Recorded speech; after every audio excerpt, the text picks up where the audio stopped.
It doesn't begin with obvious damage. It begins subtly. A comment that feels slightly off, a boundary pushed and laughed away, a moment where you question yourself instead of the behavior. Over time, those small moments stack up. You start shrinking to avoid conflict. You filter your words. You manage their moods. And somewhere along the way, you lose pieces of yourself. Toxic relationships thrive on confusion. Control can look like protection. Jealousy can be framed as love. Criticism can be disguised as honesty. The constant emotional highs and lows create a powerful attachment that feels intense, but intensity is not the same as safety. Healthy love feels steady. Toxic love feels like walking on eggshells. The first step to escaping is clarity. Ask yourself honest questions. Do you feel respected? Do you feel heard? Do you feel safe expressing disagreement? Or do you feel monitored, criticized, and blamed? Awareness breaks denial. When you name the pattern, you weaken its power. The next step is rebuilding your inner stability. Toxic dynamics slowly erode self-trust. Start documenting your experiences in a journal. Speak to someone outside the relationship,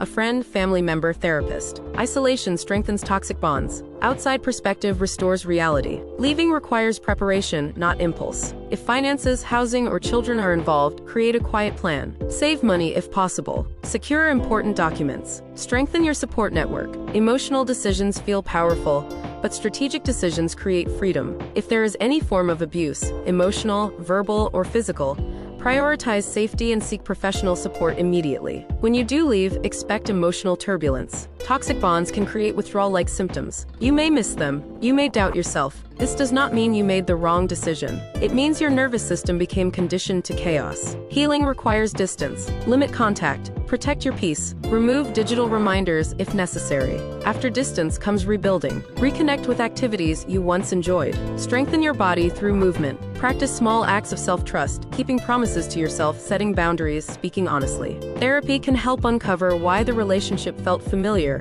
and how to avoid repeating patterns. You may never receive closure from the person who hurt you. Closure comes from accepting the truth and choosing differently. Real love does not require fear. It does not demand shrinking. It supports growth, individuality, and calm. Escaping a toxic relationship is not failure. It is self-respect in action. And on the other side of that decision is something powerful: peace.